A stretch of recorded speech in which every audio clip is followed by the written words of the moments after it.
prosedur audit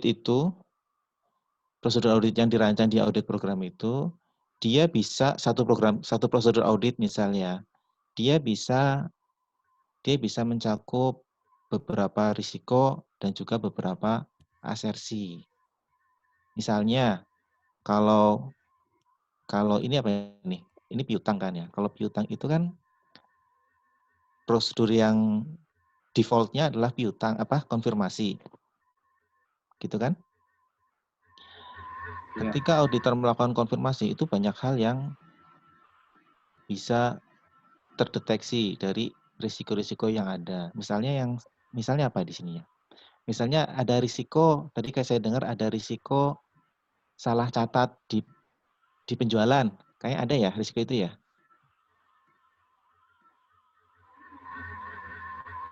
Iya ada Pak. Ada kan? Jadi jumlah penjualan salah dicatat, gitu kan? Dicatat tidak benar. Nah, risiko itu kan yang terkait pertama kali pasti di penjualannya, oke kan? Di penjualannya. Karena ini penjualan kredit, impact-nya ke piutang.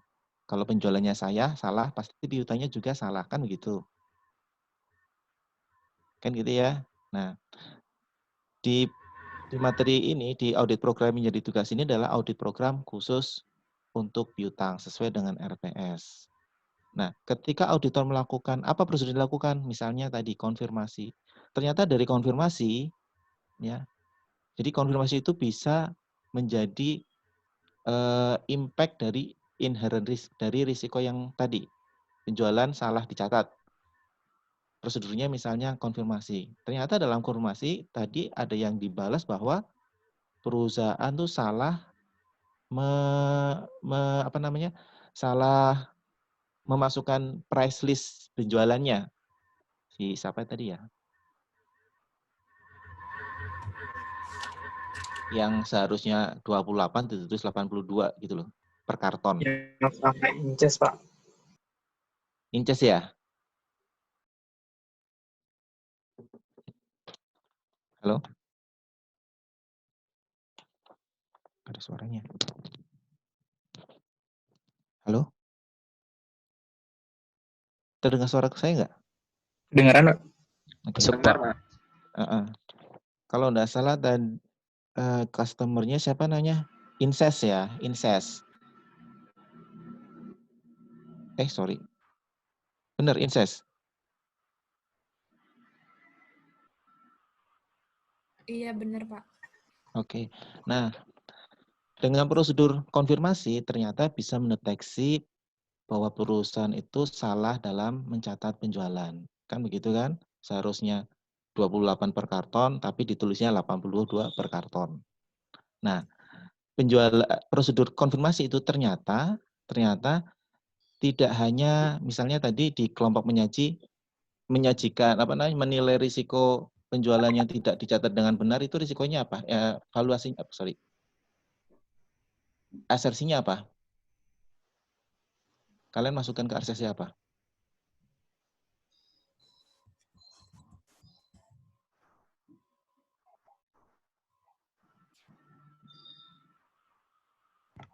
Asersi alokasi, Pak. Nah, asersi valuation and alokasi kan. Nah, ternyata konfirmasi itu valuasi pasti kan. Ya kan? Untuk menilai piutang, nilainya pasti. Artinya prosedur yang tadi, prosedur untuk mendeteksi risiko perusahaan salah dalam menentukan jumlah penjualan, itu bisa kedeteksi. Kemudian asersi apa lagi? Konfirmasi itu. Existence. Kan gitu kan. Ini emang benar-benar ada piutangnya, maka dikonfirmasi. Oke, piutang bisa, valuasi bisa dapat, existence bisa dapat. Mungkin di existence ada inherent yang terkait lainnya apa, bisa masuk di situ. Kemudian apa lagi? Hak dan kewajiban sebenarnya. Juga enggak masalah, bisa masuk dalam asersi yang tercakup dalam prosedur konfirmasi. Kan gitu kan? Untuk menentukan ini haknya perusahaan atau bukan, kan begitu. Jadi gitu ya. Jadi tidak melulu satu inherent risk, risiko prosedurnya hanya ini, enggak seperti itu. Mungkin ada beberapa risiko, prosedurnya satu.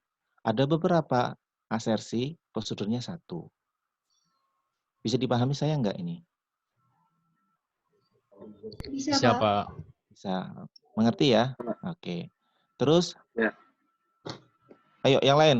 Ini nggak ada yang nanya ke kelompok penyaji, teman-teman semua.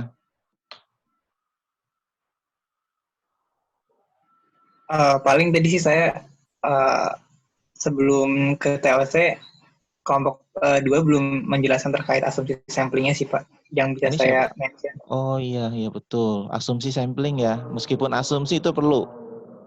Ini siapa yang nanya tadi nih? Rocky Pak. Rocky. Oh iya benar. Untuk kelompok 2. Kelompok 2 gimana? Asumsi mengenai sampling sudah atau belum kelompok 2? Oh iya Pak, mengenai asumsi sampling, karena Bapak bilangnya cuma asumsi, jadinya kami tidak mengasumsikannya, maksudnya kami tidak mengerjakannya gitu Pak, langsung Oh iya. skip. Oke. Tapi ingat ya, jadi itu salah satu step dalam prosedur pengujian, salah satu step dalam risk respon. Dan ini penentuan sampling ini salah satu impact yang lumayan besar terkait dengan risiko yang sudah dinilai. Begitu ya. Jadi risiko yang tadi sudah dinilai itu yang pasti kan menentukan apa sih? Risiko yang sudah dinilai itu menentukan yang pertama adalah sifat. Sifat itu apa? Sifat itu prosedur yang seperti apa? Konfirmasi, subsequent collection, cek ke dokumen, tracing ke buku besar dan sebagainya. Itu namanya sifat. Oke ya. Jadi risiko yang telah dinilai itu bisa menjadi dasar dalam menentukan sifat pengujian. Satu sifat. Kemudian apa dua? Luas pengujian. Luas pengujian ngomong apa? Ngomong sampel. Berapa banyak sampel yang akan diuji, tergantung risikonya. Semakin tinggi risikonya, maka sampelnya akan semakin banyak. Kan itu. Kemudian saat itu kapan pengujian itu dilakukan. Gitu kan. Ini kasusnya apel blossom ini pengujiannya ada yang sebelum tahun buku berakhir, meskipun mendekati di kasus Desember ya, ada yang dan kebanyakan setelah tahun buku berakhir. Itu akan menjadi pertimbangan prosedur apa yang akan dilakukan terkait waktu pelaksanaan pengujian audit. Kebetulan kalau yang ini sepertinya substantif tesnya ada di post year ya, setelah tahun buku berakhir. Oke ya. Bisa dipahami nggak? Siapa? Bisa Saya. Iya Pak. Pak. Oke. Ayo, ada komen apa lagi? Yang lain?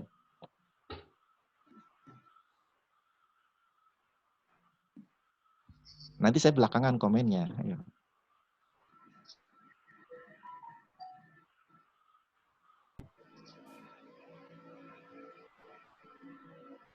Gimana teman-teman, ada yang mau menanggapi atau ada yang ingin bertanya?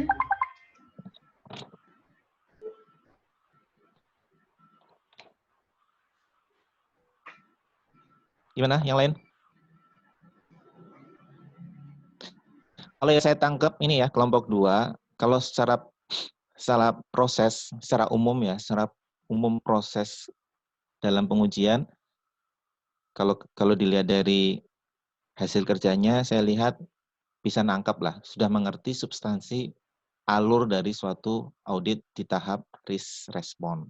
Oke, jadi dari risiko, kemudian impact-nya prosedurnya seperti apa, tertuang dalam audit program. MIS 1 adalah asumsi sampel. Kemudian setelah itu perlu dilakukan apa tadi? Internal control test of control atau enggak. Itu sudah ada. Gitu ya. Itu bagus, sudah ada. Kemudian hasil test of controlnya seperti apa? Jika efektif, maka sampelnya bisa enggak terlalu banyak. Tapi enggak efektif, maka harus banyak di sampel substantifnya. Setelah itu baru masuk ke substantif test. Gitu. Itu alurnya. Baguslah. Saya apresiasi untuk pemahaman atas alurnya bisa kebaca dari presentasi yang tadi disajikan. Oke. Kembali lagi ke audit program. Apalagi kira-kira?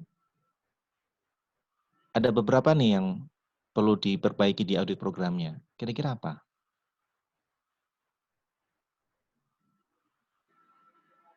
Ada komen?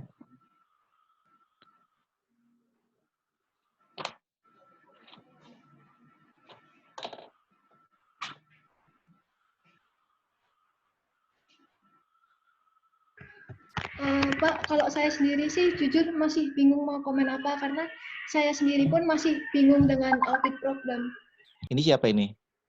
Saya Anissa, Pak, penyaji materi. Penyaji. Oke.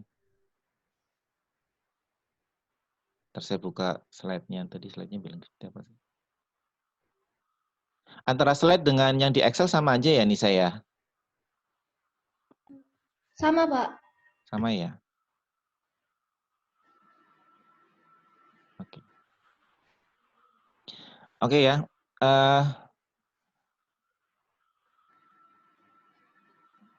Kita bahas mengenai audit programnya dulu ya, teman-teman ya. Baik, Pak. Oke. Sekali lagi, Ya, Pak. audit program itu utamanya berisi dari sekumpulan prosedur audit. Di mana prosedur audit itu adalah impact dari risiko yang sudah dinilai. Kan gitu ya. Terus kemudian, apa aja yang harus ada di audit program? Yang pertama adalah tujuan audit berdasarkan asersinya. Oke. Tujuan audit berdasarkan asersinya. Saya tampilkan bisa nggak nih? Share screen.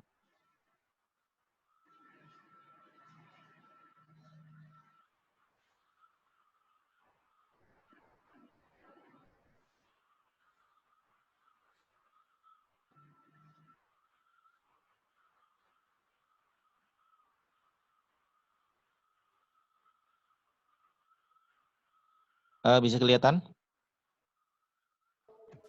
Bisa, Sudah Pak. kelihatan, Pak. Oke. Bisa, Pak. Ini adalah audit program yang disusun oleh kelompok 2. Oke.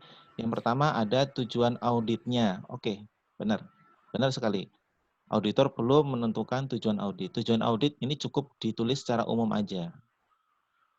Secara umum aja, tidak harus sesuai dengan risiko yang sudah dinilai. Ini secara umum aja.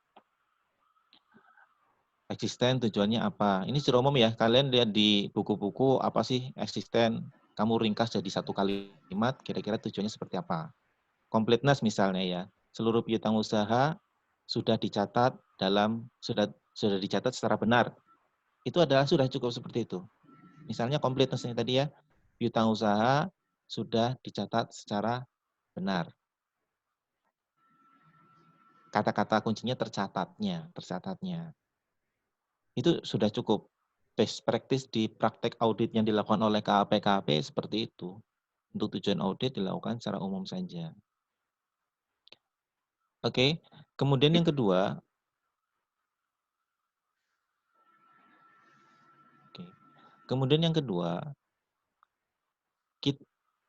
Prosedur audit yang harus ada gitu kan. Ini sudah ada prosedur auditnya. Prosedur audit ini dikaitkan dengan asersi yang akan dituju kan gitu ya. Nah, prosedur audit ini sebagai respon atas risiko yang telah dinilai tadi. Cuman ini ya, ketika kita sudah menuangkan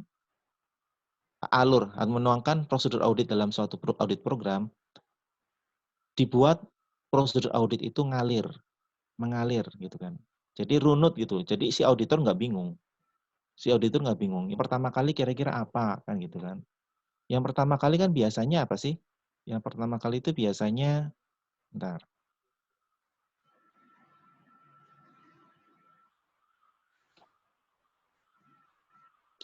Yang pertama kali biasanya memperoleh trial balance dan subsidiary ledger misalnya. Kemudian cek amounts-nya, tie up atau enggak gitu kan. Kemudian cek footing dan cross footing-nya. Itu pertama Pak Junaid, kali. Iya. Kenapa? Maaf, Pak. Filenya masih di itu dulu. Kenapa? Di apa? Share screen-nya masih dirubah dulu, Pak. Yang ini nggak kelihatan, jadi cuma ngeblank aja. Oh gitu. Oh iya. Yang tadi masih nampilinnya sebelumnya.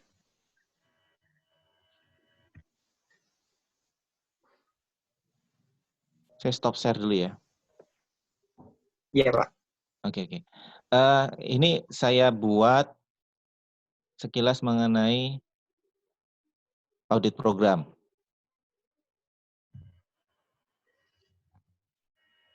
Udah kelihatan? Sudah, Pak.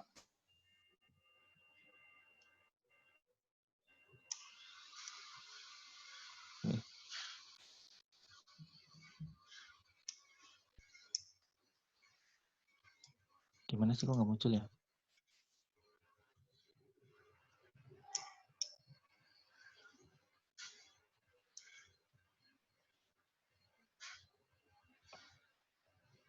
Bentar, bentar.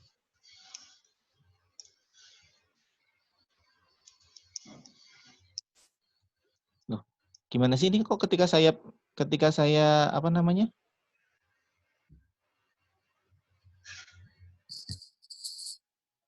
Di sini udah muncul kok, Pak. Iya benar. Bentar. Ini kali ini jalan nggak? Jalan, Jalan, Pak. Pak. Oke, oke, siap. Oke, ini kira-kira saya semalam bikin prosedur auditnya ya. Yang pertama, kalau bisa, kalau diusahakan audit program itu runut. Ketika kita mau menguji piutang usaha ini adalah audit program piutang usaha ya, piutang usaha, bukan sales, piutang usaha. Ketika kita mau menguji piutang usaha, kan ada dua hal yang perlu kita pastikan kewajarannya. Oke, yang pertama adalah piutang usaha itu sendiri, yang kemudian kedua apa? Allowance-nya, kan gitu ya? Ya enggak? Iya, Iya, Pak. Oke.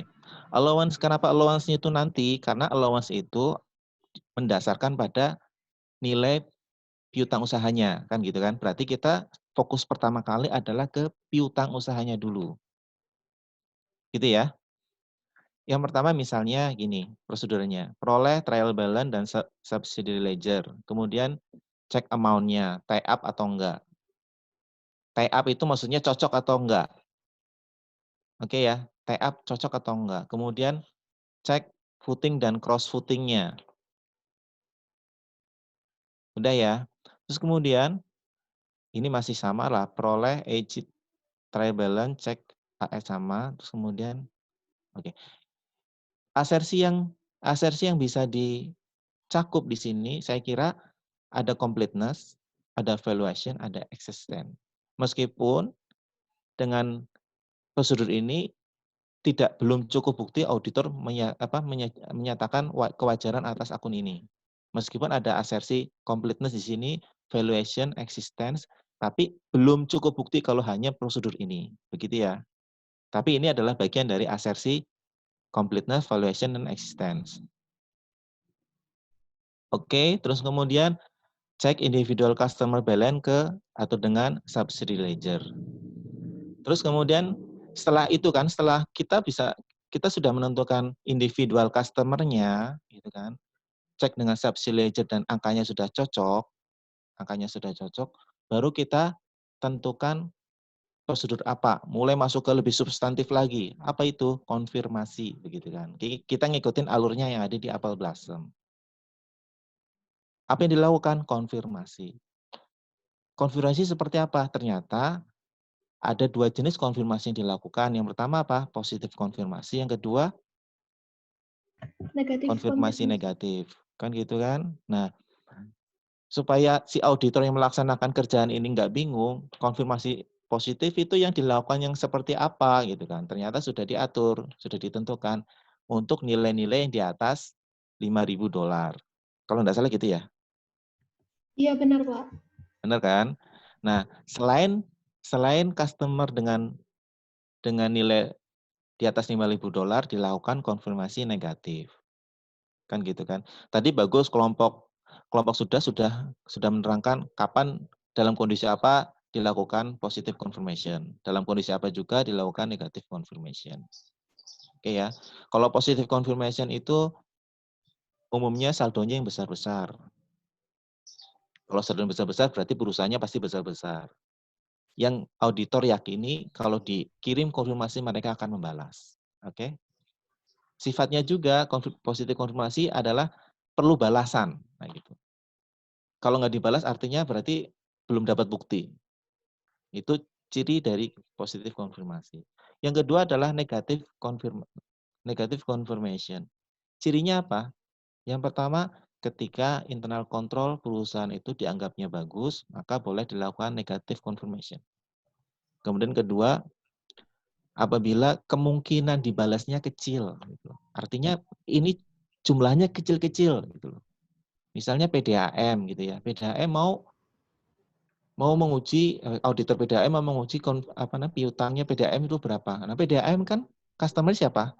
Rumah tangga kan, banyak rumah tangga kan. Mau dikonfirmasi, ya kemungkinan nggak dibalas gitu loh. Kemungkinan nggak dibalas sama. Nah kalau ada kemungkinan tingkat balasannya itu kecil atau nggak ada, cukup dengan konfirmasi negatif. Ini kira-kira seperti itu. Oke ya, bisa dipahami? Bisa, Pak. Oke. Kemudian setelah dilakukan konfirmasi, pasti ada yang kembali atau mungkin angkanya beda ataupun apapun. Kan gitu ya. Ketika hasil misalnya gini. Ketika konfirmasi yang dikirimkan nggak sampai misalnya. Ini aku salah nih, bukan investigate. Jadi ini ada satu prosedur yang kurang. Ketika konfirmasinya nggak sampai, dikonfirmasi lagi. Begitu ya. Terus kemudian, nah ini saya hapus saja nih.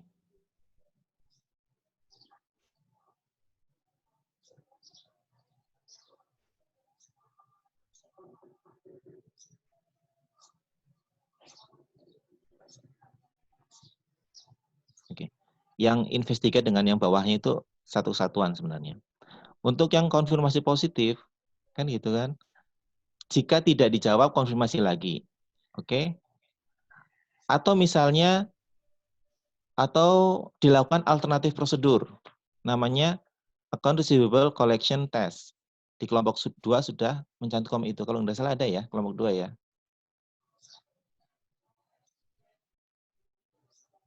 Halo? Ada, Pak. Oke. Iya, Pak, sudah. Ketika saldonya tidak cocok, auditor harus menginvestigate. Tidak langsung percaya. Tidak langsung gunakan hasil konfirmasi. Harus ditelusuri lagi. Ini kenapa nggak cocok, gitu kan? Sampai ketemu bukti yang kuat. Nah, contoh yang tadi itu ternyata auditor berhasil sampai bukti yang kuat. Kan gitu kan? Misalnya ini beda karena ada price list yang salah tulis gitu loh. Akhirnya saldo piutangnya akan beda. Makanya setelah auditor sudah menemukan adanya salah price list, maka auditor bisa menentukan yang benar yang mana. Yang tadi kasus yang 28, yang seharusnya 28 tapi dicatat 82 per karton. Terus kemudian adanya yang retur karena barangnya rusak. Ternyata sudah dibuktikan dengan adanya barang rusak. Nah, ini menunjukkan bahwa ada prosedur alternatif setelah konfirmasi itu dilakukan. Oke ya. Jadi ketika ada saldo balasan, ketika ada konfirmasi balasan yang tidak cocok dengan saldonya perusahaan, auditor harus menginvestigate sampai ketemu bukti yang meyakinkan. Oke. Kalau negative confirmation, ya namanya negative confirmation nggak perlu jawaban gitu kan. Cuman bisa dilakukan prosedur tambahan dengan subsequent collection.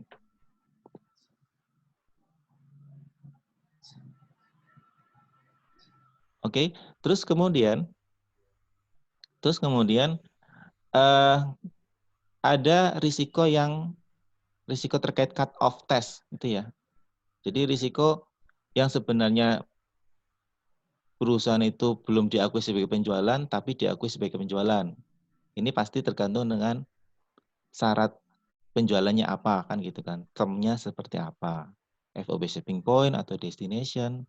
Ini artinya kan pengaruh kapan diakuinya suatu penjualan. Pasti terkait juga kapan diakuinya piutangnya. Oke ya, yang cut off test. Jadi dilakukan beberapa hari sebelum tanggal penutupan sama beberapa hari setelah tanggal penutupan. Ini di kelompok 2 sudah ada, saya lihat. Oke. Tapi cut off test ini sebenarnya masuk di pengujiannya sales. Sebenarnya masuk di pengujiannya sales. Kalau di prosedur substantifnya sales sudah dilakukan cut off test, maka di sini nggak perlu sebenarnya. Ini nggak perlu. Karena ini adalah lebih tepat di substantif test untuk penjualan. Oke ya. Iya, Pak. Oke.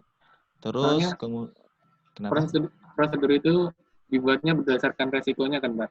Karena itu ada resiko yang itu Risiko apa? Halo? yang sales dicatat pada periode akuntansi yang tidak tepat itu, Pak. Ah, betul. Terus? Ya itu prosedurnya itu makanya dilakukan itu. Lakukan cut off test itu. Iya. Jadi gini, ada 2 akun gitu ya.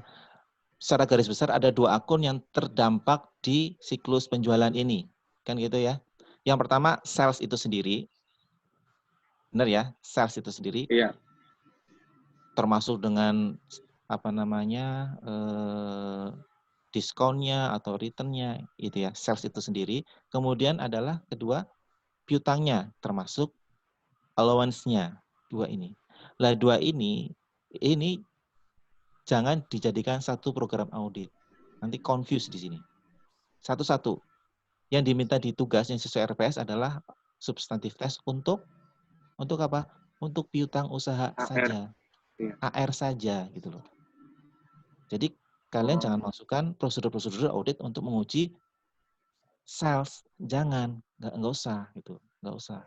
Nanti toh akan ketemu juga koreksinya. Yang kayak tadi, misalnya ada koreksi ternyata jurnalnya ada pengaruh ke sales, ya udah nggak masalah. Tapi yang ditekankan di sini adalah piutang usahanya. Jadi audit programnya satu. Apa ini? Piutang usaha, ya sudah piutang usaha termasuk allowance, selesai gitu loh.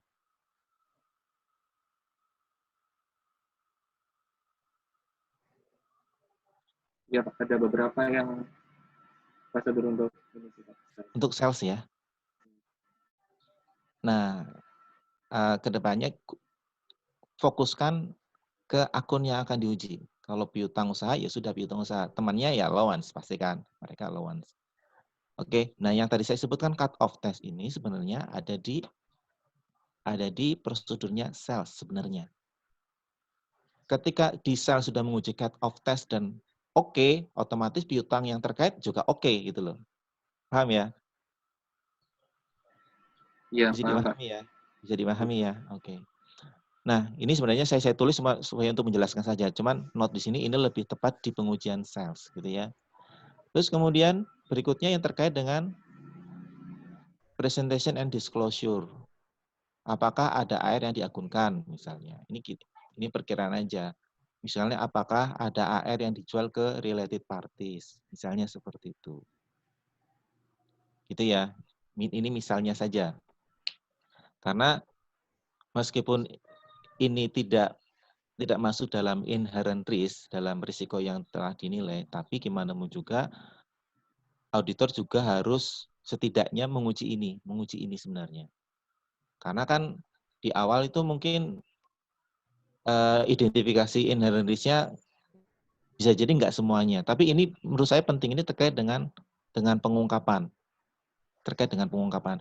Di kelompok 2 sudah bagus. Ada pengujian cek pengungkapannya apakah sesuai dengan standar atau enggak. Oke, itu udah bagus. Karena emang di mana? Di risikonya enggak dijelaskan risiko yang secara spesifik. Bisa dimengerti maksud saya? Bisa, Pak. Iya, Pak. Bisa. Bisa ya. Nah, terus kemudian oke. Sampai ini, menurut saya prosedur untuk apa? Untuk account receivable sudah cukup.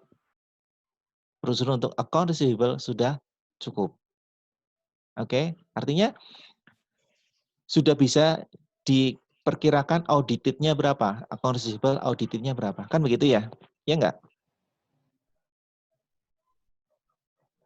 Halo? Iya, Pak. Kan gitu. Terus setelah itu, setelah kita sudah meyakini kewajarannya si account receivable, baru kita masuk ke mana? Ke allowance, ke allowance-nya. Gitu ya, masuk ke allowance-nya. Yang pasti tes aging schedule-nya, gitu kan. Lakukan uji pembentukan allowance-nya. Di sini saya tulis cek saldo tahun sebelumnya karena allowance itu akan terkait dengan saldo sebelumnya, kan gitu ya? Ya kan? Iya, benar, Pak. Ya kan? Pertama kali kalian memasukkan saldo allowance tahun audit sebelumnya. Oke, cek saldo temuannya. Terus kemudian uji yang di write off selama tahun berjalan. Uji account receivable written off-nya selama tahun berjalan itu gimana gitu kan. Apa yang dilakukan auditor realnya? Cek ke approval-nya. Cek ke persetujuannya, cek ke otorisasinya gitu loh. Ini adalah untuk menghindari yang tadi, risiko bahwa ada penghapusan yang tidak diotorisasi gitu loh. Paham ya? Paham, Pak. Iya, Oke, Pak. berikutnya uji pembentukan allowance-nya. Kan gitu kan? Pembentukan allowance-nya kan di awal si perusahaan nggak mencantumkan hitungan matematikanya kan nggak ada ya, ya kan? Iya. Yang diketahui di soal bahwa allowance itu pembentukan allowance itu dilakukan oleh credit manager misalnya seperti itu. Oke, kita cek approval-nya. Ada nggak dokumennya menunjukkan bahwa pembentukan allowance-nya sudah di-approve? Dasarnya itu. Oke, ini kita sedang ngikutin alurnya ya, ngikutin konstruksinya sampai terbentuk allowance-nya. Oke, ketika ada pembentukan allowance, maka akan terkait dengan bad debt expense-nya. Ya enggak? Iya. Iya. Jurnalnya apa sih ini jurnalnya? Ketika membentuk allowance, perusahaan kira-kira jurnalnya apa? Allowance pada bad debt expense. Yang benar. Apa? Ya. Ingat BDE enggak? pada FD. BDE pada FD.